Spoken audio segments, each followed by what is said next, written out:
Buenos días a los que se conectan a la primera edición de Noticias Caracol. Primero la gente, hoy es 22 de enero de 2026. El gobierno colombiano tomó esta madrugada duras medidas recíprocas después de que Ecuador le impusiera a nuestro país aranceles del 30%. Eduardo Hernández nos tiene a esta hora todos los detalles. Eduardo, adelante. ¿Qué tal, Juan Camilo? Muy buenos días. Pues mire, fue a las 5 de esta madrugada cuando el Ministerio de Minas publicó el borrador de la resolución con la que suspende de manera indefinida la exportación de energía hacia Ecuador. El anuncio lo hizo el propio ministro Edwin Palma, quien expresó su rechazo a las medidas unilaterales impuestas por Ecuador, que recordemos le impuso un arancel del 30% a Colombia por supuesta falta de cooperación en materia de seguridad en la zona de frontera.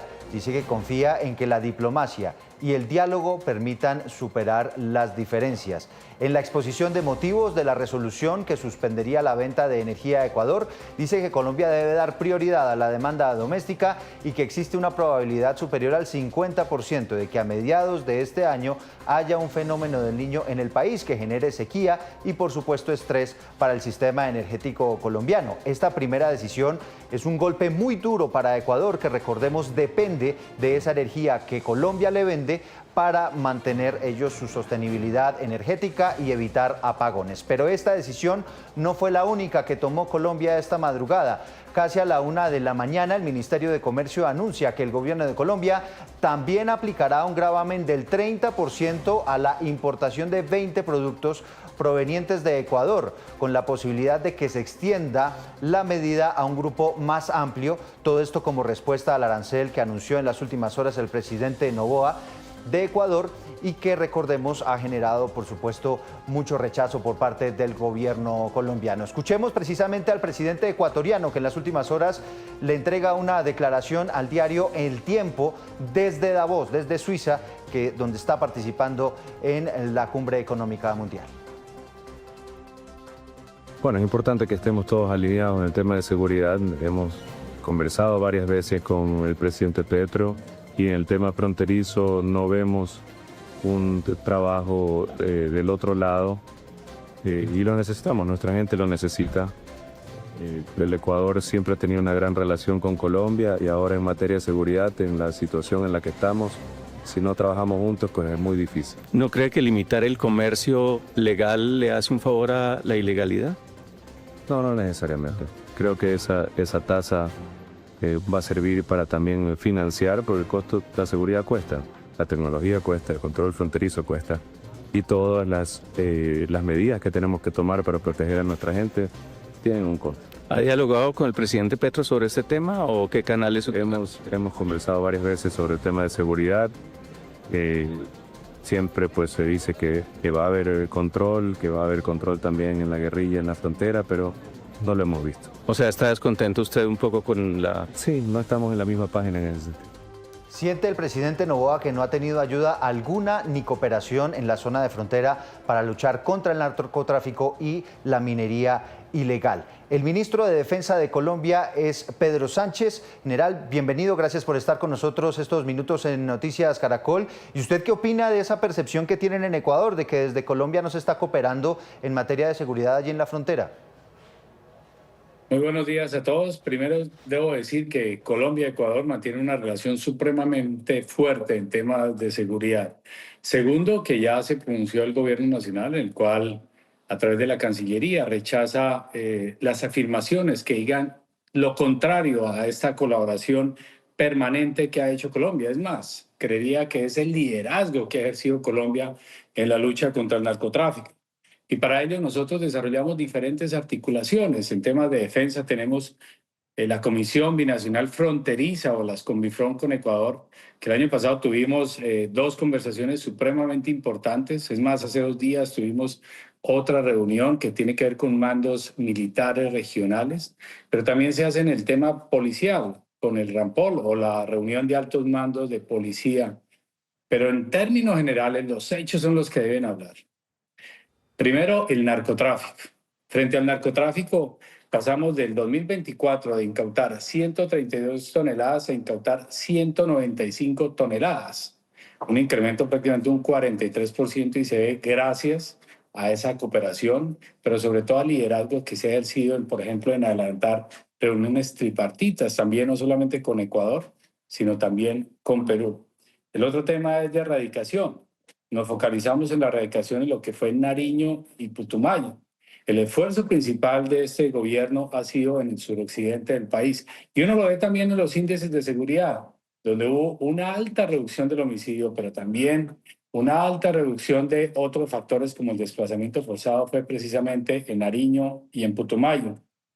En temas de desarticular las principales bandas, pues también hemos desarrollado más combates en la zona 196, en la zona fronteriza, desarrollados por nuestras fuerzas militares, destruyendo más de 2.000 depósitos y laboratorios de los grupos criminales en esas zonas, interactuando, que permitió desarrollar 25 capturas. Una de ellas era el que le seguía con Fito, el que era el sucesor de alias Fito, y ese fue capturado aquí en Colombia. Y además hemos también logrado una capacitación de capacidades del personal de la policía, perdón. Alrededor de unos 4.000 policías hemos capacitado y tenemos aquí en Colombia un grupo contra el crimen organizado del cual hace parte Ecuador. Así que creo que lo que se requiere en este momento es un diálogo de alto nivel para aclarar todo esto y dejar claro qué es lo que hemos hecho. Sí, ministro, pero déjeme, me llamó mucho la atención cómo usted arranca esta respuesta, porque usted dice que la relación entre Colombia y Ecuador está muy fuerte, pero en declaraciones con el diario El Tiempo, el presidente Daniel Noboa dice que están en diferentes páginas. ¿Eso cómo lo podemos entender? Que los hechos reflejan esa fortaleza que hay entre ambas naciones, entre Ecuador y Colombia en términos de seguridad. Y aquí es necesario pues, que se aclare esto, porque parece ser que hay una fractura en la información que le llega al presidente de Ecuador y por eso el rechazo de Colombia frente a esas afirmaciones que le ha hecho la Cancillería. Aquí lo que tenemos que hablar es que Colombia y Ecuador tenemos un enemigo común, que es el crimen organizado transnacional, que es el narcotráfico, y donde Colombia no solamente ha hecho esa estrecha colaboración y articulación regional y también internacional, sino que lidera esta lucha y comparte capacidades, comparte información, lidera procesos. Uno de esos es que estamos planteando es crear un estándar multinacional en la lucha contra el crimen. Entonces, acá lo que se requiere es aclarar muy bien eso, pero los hechos reafirman que si hay alguien comprometido es Colombia. Y es más, en enero, por ejemplo, notificamos la incautación de 2.2 toneladas de marihuana. Eso se debió a la inteligencia colombiana, pero obviamente articulado con Ecuador para que no existan zonas grises en las fronteras. Sí. Ministro, pero es claro que en cualquier caso Ecuador no está conforme con lo que está pasando en la zona de frontera, y aquí intentando indagar un poco qué es lo que está pasando, quisiera preguntarle cómo está la situación para enfrentar a estos grupos ilegales que delinquen en la frontera en materia de paz total. ¿Hay algún grupo con el que se esté negociando, al que no se esté enfrentando, que eventualmente pueda estar generando dificultades en la frontera y delinquiendo en territorio ecuatoriano? Los hechos hablan por sí solos de lo que ha hecho Colombia. Y en esa zona no hay, ni en el territorio nacional, no hay ningún cese al fuego.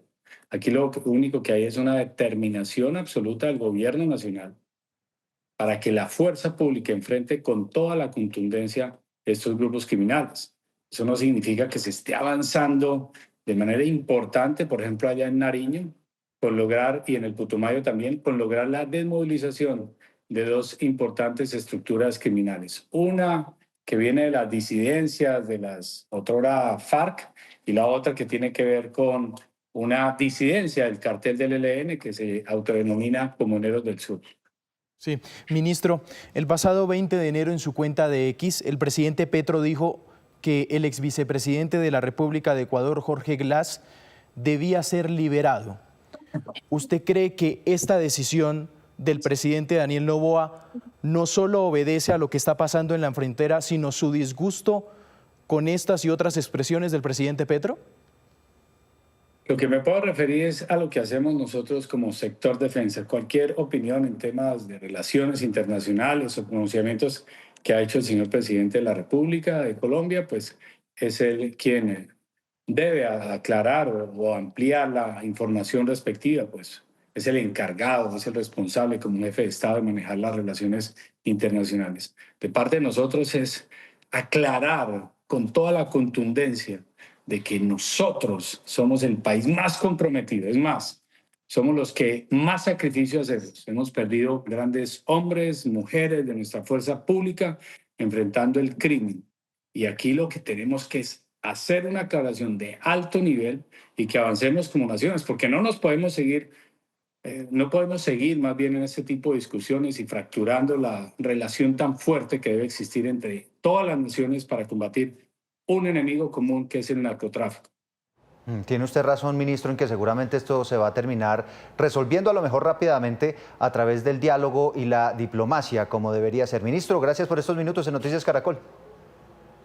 A ustedes muy amable, muchas gracias. Y cuando se unen las naciones pierden los criminales.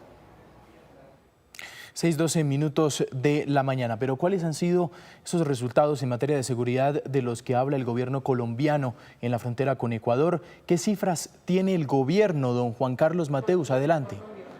Así es, Juan Camilo. Mire, fuentes de las fuerzas militares consultadas por Noticias Caracol ha señalado una serie de resultados operacionales en la lucha que se libra en la frontera con Ecuador durante el año 2025, es decir, hasta hace pocos días, hasta hace pocos meses. Sometidos a la justicia, 1 por el momento. Capturados, 98 personas. Armas de largo alcance incautadas, 4. Armas de corto alcance, 24. Adicionalmente, municiones, 1.733. Combates positivos contra fuerzas irregulares, 4. Explosivos que han sido incautados, 1.489 kilogramos, más de 55.000 metros de cordón detonante, 2.211 kilogramos de cocaína que han sido incautados.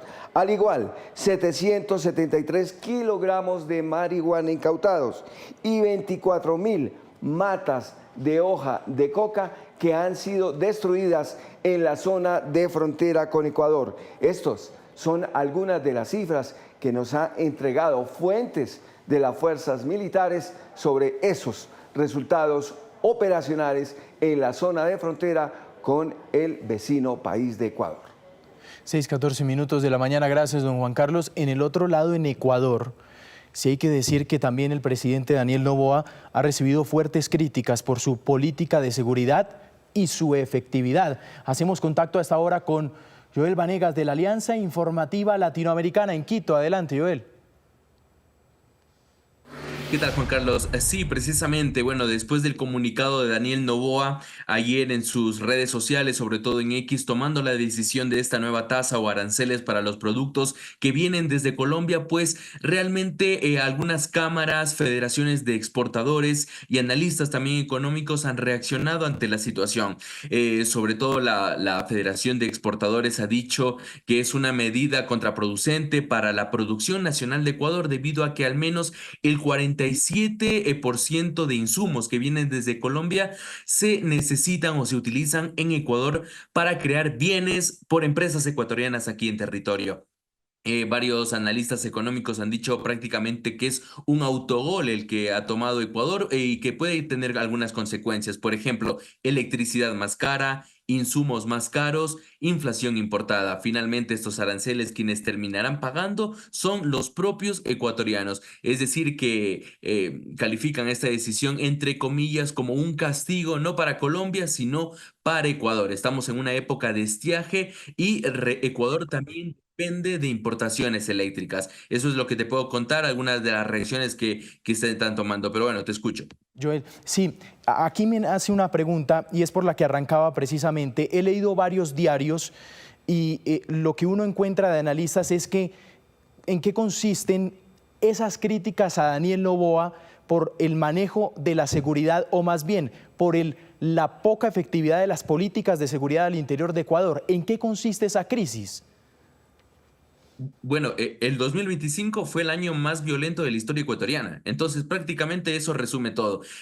Además, desde el último mes, prácticamente en la opinión pública se ha hablado muchísimo de un caso que tiene que ver con relaciones de autoridades de entidades judiciales del Consejo de la Judicatura en Ecuador relacionados con narcotraficantes, con la defensa de narcotraficantes, que hoy siguen en el poder, siguen precisamente liderando esos organismos. Entonces realmente no hay una reacción aquí del gobierno nacional y por ahí van las críticas. Este año igual bueno, han sucedido algunos hechos violentos, sobre todo en la provincia de Manabí, que es un puerto principal y sobre todo de crisis de seguridad, donde precisamente se transporta la droga ecuatoriana hacia otros países. Entonces prácticamente va por ahí. El 2025 fue el año más violento, entonces este dato prácticamente nos dice todo, que el gobierno no está realmente poniendo todo para enfrentar la inseguridad que aumenta en cada parte o en cada provincia del país.